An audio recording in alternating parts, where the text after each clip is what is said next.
जय हिंद दोस्तों, आज मैं लेकर आया हूँ आपके लिए शाही मलाई कोफ्ते की रेसिपी जो कि व्हाइट कलर में जाने वाला है। अगर अभी तक आपने मेरा चैनल को लाइक सब्सक्राइब नहीं किया तो प्लीज लाइक और सब्सक्राइब कर दें। इससे हमें अगले वीडियो के लिए बहुत बड़ा मोटिवेशन मिलता है। तो शुरू करते हैं शाही मलाई कोफ्ते की रेसिपी। 2 मध्यम आकार का प्याज लिया है और इसको कट कर लेते हैं स्लाइस कटिंग में, फाइन स्लाइस कटिंग कर लेते हैं। जो रूट वाला पोर्शन है उसको निकाल देते हैं, हार्ड वाला, जिससे ग्रेवी का टेस्ट खराब ना हो हमारा। फाइन स्लाइस कटिंग कर लिया हमने। अब एक कढ़ाई ले रहे हैं। कढ़ाई लेने के बाद इसमें जो भी आपका कुकिंग ऑयल इस्तेमाल करते हैं आप अपना कुकिंग ऑयल डालें। इसमें कुकिंग ऑयल डालने के साथ साथ इसमें डालने हैं हमें साबुत खड़े मसाले। साबुत खड़े मसाले में हमने काली मिर्च, लौंग, दालचीनी, तेजपत्ता, छोटी इलायची, बड़ी इलायची और थोड़ा सा जावित्री का टुकड़ा लिया है। ये सारे मसाले हमने खड़े मसाले डालते हैं इसमें। जब ये आपका जो रिफाइंड ऑयल गर्म हो जाता है, गर्म होने के बाद अब इसमें डालना है हमने 2 हरी मिर्च और 8-10 कलियां लहसुन की। हल्का सा 1-1.5 मिनट इसको सौटे करेंगे। साथ साथ डालेंगे इसमें 1 ही टुकड़ा अदरक का, वो भी हमने लहसुन की कलियों के आकार का काट लिया है। 2 मिनट अगेन इसको सौटे करेंगे। सौटे करने के साथ साथ हम इसमें डालेंगे जो आपका स्लाइस कटिंग किया हुआ प्याज है वो इसमें ऐड ऑन कर देंगे। स्लाइस कटिंग किया हुआ प्याज हम ले रहे हैं यहाँ पे और उसको पूरा डाल देते हैं इसके अंदर। इससे क्या होगा कि आपकी स्लाइस ऑनियन है हल्का हल्का सौते इफेक्ट आने लगेगा इसमें, और इसकी जो प्याज की पंखुड़ियाँ अलग अलग होने लगेंगी इसमें। इसको 2 मिनट के लिए सौटे करेंगे इसको। जब जैसी पंखुड़ियाँ अलग होने लगती हैं तब इसमें हम डालेंगे थोड़ा सा जो काजू हम टुकड़ा काजू ले रहे हैं इसमें, 4 पीस काजू ले रहे हैं इसमें। आप चाहें आपके घर में जो भी काजू है 2 पीस काजू है वो भी ले सकते हैं आप। अब काजू में डालने के बाद हल्का सा इसको रोस्ट करेंगे, हल्का सौटे करेंगे। सौट करने के साथ साथ ही हम इसमें डालेंगे गर्म पानी यहाँ पे ध्यान रखिए, आप गर्म पानी ही लेना है आपने, क्योंकि ऑलरेडी सारा मटेरियल कढ़ाई में जितना है वो ऑलरेडी गर्म है वो। अब यहाँ पर गर्म पानी डाल दिया हमने। अब अपने यहाँ पे प्याज को जल्दी गलाने के लिए हम थोड़ा सा डालेंगे यहाँ पे नमक डालने के बाद स्वाद के हिसाब से डालें यहाँ पे, और पानी इतना ही रखें कि ज़्यादा आपका वेस्ट ना हो, क्योंकि ये पानी हम रखने वाले नहीं, इस पानी को निकाल देंगे। अब इसको अच्छी तरह मिक्स करके जैसे नमक मिक्स हो गया, अब इसके ऊपर एक ढक्कन लगा के इसको पकने के लिए रख देते हैं। और जब तक ये पक रहा है तब तक हम जो कोफ्ते की स्टफिंग के लिए ड्राई फ्रूट को कट कर लेते हैं। तो उसके लिए हमको चाहिए बादाम, काजू, किशमिश और थोड़ी चिरौंजी। अगर आपके पास घर में अंजीर वगैरह है तो आप अंजीर वगैरह भी इस्तेमाल कर सकते हो। इन ड्राई फ्रूट को अच्छी तरह फाइन चॉप कर लेते हैं। अगर आपने अभी तक मेरा चैनल को लाइक, सब्सक्राइब और शेयर नहीं किया तो कृपया इसको मेरे चैनल को सब्सक्राइब कर लें और बेल का आइकन को दबाना ना भूलें, जिससे आने वाले वीडियो आपको समय पर मिलते रहें। तो यहाँ पे हम इस तरह से देख रहे हैं सारे ड्राई फ्रूट हमने फाइन चॉप कर लिए हैं। अब सारे फाइन चॉप होने के बाद सारे ड्राई फ्रूट को हम एक बाउल में रख के साइड रख देते हैं, और साथ हम चेक करते हैं कि हमारा कढ़ाई में प्याज की पोजीशन क्या है। अब हमने सारा ड्राई फ्रूट साइड रख दिया है। अब हम कढ़ाई चेक करते हैं अपना कि प्याज और हमारा काजू की पोजीशन क्या है। अब यहाँ देख रहे हैं कि आपका काजू और प्याज दोनों पकने की कगार पर पहुँच रहा है। धीरे धीरे प्याज आपकी ट्रांसपेरेंट हो गई है, मगर अभी काजू आपका पूरी तरह से पका नहीं है। काजू को पकने की और ज़रूरत है। आगे हमें हिला के इसी तरह स्टेयर करके इसको ढक्कन लगा के दोबारा रख देंगे। अब हमने चॉप ड्राई फ्रूट दिया है जो कोफ्ते की स्टफिंग के लिए, इसमें हम डाल रहे हैं finely chop ginger, finely chop green chilli, साथ साथ डाल रहे हैं थोड़े से सेफ्रॉन, केसर के दाने, और इसमें डालेंगे केसर के दाने के साथ साथ हम डाल रहे हैं इसमें थोड़ा सा छोटी इलायची का पाउडर। छोटी इलायची का पाउडर डालना थोड़ा सा हमने, और डाल रहे हैं थोड़ा white pepper powder. White pepper powder डालने के बाद हम इसमें डालेंगे थोड़ा सा केवड़ा वाटर ही डालें इसमें। अगर चाहें तो आप इसको स्किप भी कर सकते हैं, मगर केवड़ा एसेंस कतई ना डालें, अदरवाइज इतना स्ट्रॉन्ग फ्लेवर हो जाएगा केवड़े का, खाने में बड़ा अजीब लगेगा इसको। अब इसमें डालें थोड़ा सा खोया, और थोड़ा मिक्स करने के बाद इसको साइड रख देते हैं। इससे कि हमारा खोया और जो केवड़ा की वजह से, मॉइस्चर की वजह से आपका जो केसर है थोड़ा थोड़ा रंग इसमें छोड़ने लगेगा और आपका लेमन येलो कलर में आपका जो है स्टफिंग आ जाएगा। इसको थोड़ी देर रेस्ट देते हैं। अब हम पनीर लेते हैं और पनीर को एक वेज ग्रेटर की मदद से फाइन इसको ग्रेट कर लेते हैं। हमने 250 ग्राम पनीर लिया है यहाँ पे और साथ साथ ले रहे हैं हम 125 ग्राम खोया। इसको भी हम फाइन ग्रेट कर लेंगे।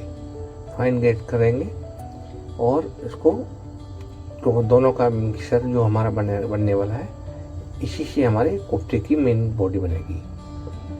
अभी हमने दोनों चीज़ कद्दूकस कर लिया है। कद्दूकस करने के बाद पनीर को अच्छी तरह से मैश कर रहे हैं। तो पनीर को मैश करते हैं। अब उसमें हम एक बाइंडिंग एजेंट डालना पड़ेगा। हमें एक तो बाइंडिंग एजेंट डालेंगे, तो यहाँ बाइंडिंग एजेंट के तौर पे हम ले रहे हैं सूखा मैदा और ले रहे हैं कॉर्नफ्लोर। तो 1 टेबल स्पून हमने मैदा डाला है इसमें और साथ साथ डाल रहे हैं 1 top table spoon cornflour powder. दोनों को डालने के बाद साथ साथ हम डालेंगे इसमें थोड़ा सा वाइट पेपर पाउडर और थोड़ा सा साल्ट। उसको डालने के बाद अच्छी तरह से इसको मैश करना है। पहले पूरी तरह से मिक्सअप करना है, इक्वली यूनिफॉर्मली पूरे स्प्रेड ओवर हो जाए मैदा और कॉर्नफ्लोर। स्प्रेड ओवर होने के बाद यहाँ पर हमने डाल लिया इसमें वाइट पेपर पाउडर और थोड़ा सा डालेंगे इसमें नमक वगैरह डालने के बाद इसको अच्छी तरह से मैश करेंगे और अच्छी तरह रबिंग करेंगे। रबिंग करने से क्या होगा कि आपका कॉर्नफ्लोर और मैदा है जो बाइंडिंग के हम लिया है वो अच्छी तरह से मिक्सअप हो जाएगा इसमें। अब ये डो फॉर्म में आ गया है आपका पनीर। अब इसमें इस स्टेज पे मिलाना है अपने खोए को। इस स्टेज पे खोया मिलाने से क्या होगा कि आपका खोया घी नहीं छोड़ेगा।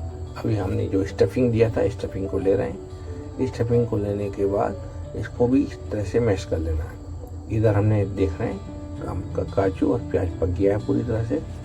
काजू प्याज पकने के बाद हम गैस को ऑफ कर देते हैं और इसको स्ट्रेन करते हैं। एक सूप स्ट्रेनर की मदद से इसको छान लेते हैं। छानने के साथ ही साथ इसमें से जो खड़े मसाले हैं उसको बाहर निकाल देंगे और उसको ठंडे पानी से इसको वॉश करेंगे। ये पानी हमने फेंक देना है, इस पानी को हमारे लिए यूज नहीं है।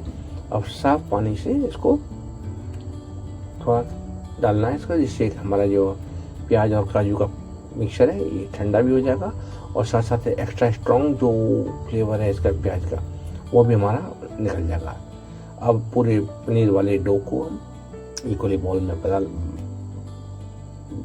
कन्वर्ट कर लेते हैं, इक्वली बॉल में डिवाइड कर लेते हैं। साथ साथ इसमें स्टफिंग का लेके स्टफिंग को हम भर के कोफ्ते की शेप में फोल्ड करते हैं इसको और अलग अलग तरह के कोफ्ते बनाते हैं। आप चाहें, हम यहाँ पर 2-3 तरह के कोफ्ते बनाने वाले हैं। एक कोन शेप में बना रहे हैं, एक गोल शेप में बॉल शेप में बना रहे हैं, एक सिलेंडर शेप में बना रहे हैं। आप जो मर्जी कोफ्ता शाही कोफ्ता किसी भी शेप में बना सकते हैं। वैसे मैं रिकमेंड करूँगा आप इसको कोन शेप में बनाएं। इसी तरह से जो आपका पनीर का डो है इसकी इक्वली बॉल बना लें, जितनी बॉल बनती है और उतनी ही स्टफिंग की बॉल बना लें छोटी छोटी। तो आपका न तो आपका पनीर का जो ऊपर का मेन बॉडी का मिक्सचर है वो बचेगा, ना ही आपकी स्टफिंग का मिक्सचर बचेगा। इस तरह से आप एक एक करके सारी कोफ्ते तैयार कर लें। और इधर हम प्याज और काजू का मिक्सचर है ये हमारा ठंडा हो गया, इसको हम पीसने के लिए रखते हैं। जब हमारा काजू का मिक्सचर पीस जाता है साइड रख लेते हैं इसको। अब कोफ्ते को हम एक एक करके फ्राई करेंगे, मगर उससे पहले एक कोफ्ता हमने ट्राई करना है। इसमें मीडियम टू हाई फ्लेम के ऊपर फ्राई करना है इसको। इससे पता लग जाए हमको कि हमारा कोफ्ता फट तो नहीं रहा कहीं।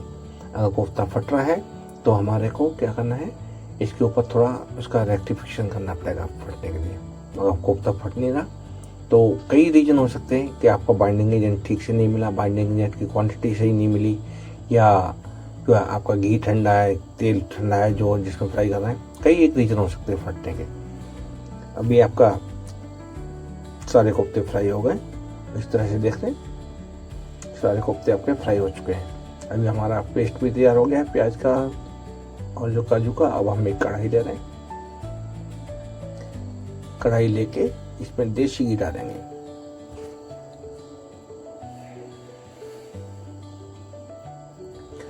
देसी घी गर्म हो जाता है जब, तब इसमें डालेंगे हम अदरक लहसुन का पेस्ट। अदरक लहसुन का पेस्ट डालते वक्त ध्यान रखना है कि ये पानी होने की वजह से छींटे इसमें से घी की छींटे लगने लगे, तो आपने थोड़ा सावधानी लेनी है, प्रिकॉशन लेनी है इसके साथ साथ।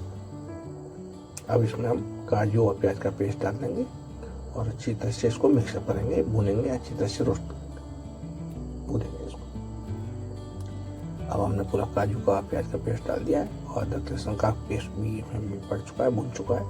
और ध्यान रखना है काजू और इसका पेस्ट डालने से पहले आपका जो अदरक लहसुन का पेस्ट भून रहा है वो पूरी तरह से ब्राउन नहीं होना चाहिए। काजू और मगज का पेस्ट भून गया, हमारा घी अलग होने लगा है। अब हम यहाँ पे डाल रहे हैं फेंटा हुआ दही। फेंटा हुआ दही डालने से क्या होगा, आपकी ग्रेवी का टेस्ट बैलेंस हो जाएगा। अब ये आपका दही पड़ गया इसमें और ग्रेवी भुनने लगी। अब इसमें डाल रहे हैं हम नमक। घी छोड़ने लगा है ये ग्रेवी आपकी और मसाला अच्छी तरह से हो गया। अब हम यहाँ डालेंगे थोड़ा सा धनिया पाउडर। धनिया पाउडर के साथ साथ हम डाल रहे हैं इसमें थोड़ा सा चीनी के दाने और इसको अच्छी तरह से मिक्स करेंगे। चीनी डालेंगे थोड़ा ठीक से मिक्स करेंगे, अच्छी तरह भूनेंगे। अब पूरा ग्रेवी से हमारा मसाला भून रहा है और घी अलग होने लगा है। यहाँ डाल रहे हैं हम छोटी इलायची पाउडर। छोटी इलायची पाउडर डालने के बाद थोड़ा सा और अगेन भूनेंगे और भूनने के बाद हम जैसे थोड़ा डालेंगे इसमें गर्म पानी। गर्म पानी यहाँ डालते वक्त ध्यान रखना है कि आपने जो कंसिस्टेंसी लेनी है ग्रेवी की उतना पानी इसमें डाल दें। थोड़ा सा ही सूखेगा इसके बाद, क्योंकि ऑलरेडी भूनने का काम कंप्लीट हो चुका है। अब थोड़ा बॉइलिंग और थोड़ा सा घी अलग होने तक थोड़ा सा पकाना है ग्रेवी को। तो इसमें उबला हुआ पानी डालना है, ठंडा पानी नहीं डालना आपने। अब ये देख रहे हैं जैसे क्रीमी ग्रेवी हमारी हो गई तैयार इसमें। अब यहाँ पे हम डालेंगे जो है फ्रेश क्रीम। तो हमने फ्रेश क्रीम ले रखी है ये और फ्रेश क्रीम डाल रहा है। फ्रेश क्रीम डालने के साथ साथ कंटिन्यूसली हिलाएं। क्रीम डालने के बाद ही आपका ग्रेवी का कलर एक साथ चेंज हो जाएगा और वाइटिश हो जाएगा। और जो शाही कोफ्ते की ग्रेवी है, शाही मलाई कोफ्ते की ग्रेवी तो वाइट ही होनी चाहिए इसको। अब अच्छी तरह से हमने अच्छी तरह से मिक्स कर दिया है। अब ग्रेवी में बॉयल आने की कगार पर है और उबाल आना शुरू भी हो गया है। यहाँ हम डाल रहे हैं कसूरी मेथी और थोड़ा गरम मसाला पाउडर। कसूरी मेथी को गर्म करके हमने क्रश किया है, जस्ट फाइन पाउडर नहीं बनाया। फाइन पाउडर बनाएंगे तो क्या होगा, ग्रेवी का कलर आपका काला हो जाएगा। तो गरम मसाला और कसूरी मेथी डाल दिया और साथ साथ डालेंगे व्हाइट पेपर पाउडर। मगर व्हाइट पेपर पाउडर जिस तरह से गरम मसाला डाला उस तरह से नहीं डालना है, इसको थोड़े से पानी में डिजोल्व कर लेना है। थोड़े से पानी डिजोल्व करने के बाद डालें आप व्हाइट पेपर पाउडर, जिससे क्या होगा गुठली नहीं पड़ेगी। अदरवाइज व्हाइट पेपर पाउडर ऐसे डायरेक्ट डालने से गुठली का फॉर्म ले लेती है और फिर वो गुठली घुलती नहीं है। अब यहाँ पे हम डालेंगे खोया डाल दिया है इसमें और ये लास्ट स्टेज पे डलेगा खोया आपका। लास्ट स्टेज पे खोया डालने के बाद थोड़ा सा और भूनेंगे इसको ग्रेवी को। और देख रहे हैं आप पूरा ग्रेवी आपका घी छोड़ने लगा है और ग्रेवी अच्छी तरह से उबलने भी लगा है। अब ये पूरा घी अलग हो गया और इसका मतलब आपकी ग्रेवी कम्प्लीटली आप तैयार है। आप इसको सर्व करने के लिए मतलब रेडी टू सर्व है ये। अब हम क्या करते हैं, एक डिश लेते हैं और कोफ्ते जो हमने फ्राई कर रखे थे उनको लंबाई में काट लेते हैं। अब एक डिश के अंदर ग्रेवी का बेड देते हैं, ग्रेवी को बिछाते हैं। पहले आप कंसिस्टेंसी देख पा रहे हैं, आप चाहें तो थोड़ा सा पतला भी कर सकते हैं इसको। ग्रेवी का बेड दे लिया, इसमें एक एक करके कोफ्ते अरेंज करते हैं। अब देख रहे हैं कोफ्ते में स्टफिंग किस तरह से स्टफिंग दिख रहा है और साथ साथ आउटर कोटिंग है, पनीर की किस तरह की कोटिंग है। तो ये यूनिफॉर्मिटी बहुत ज़रूरी है इसमें। अब ऊपर से थोड़ा सा लेयर इसकी ग्रेवी की देंगे इसमें हम। थोड़ा सा ग्रेवी का लेयर देने के साथ साथ आप इसको गार्निश करेंगे क्रीम से और ड्राई फ्रूट से। यहाँ पे हम काजू की पीस ले रहे हैं कुछ गार्निशिंग के लिए। आप चाहें तो जो आपने स्टफिंग के लिए जो ड्राई फ्रूट्स लिए वो कोई भी ड्राई फ्रूट आप गार्निश के लिए इस्तेमाल कर सकते हैं। इस तरह से आपका कोफ्ता तैयार हो जाता है। आप इसको विशेष मौक़ों पर खाने के लिए सर्व कीजिए गेस्ट मेहमानों को। धन्यवाद।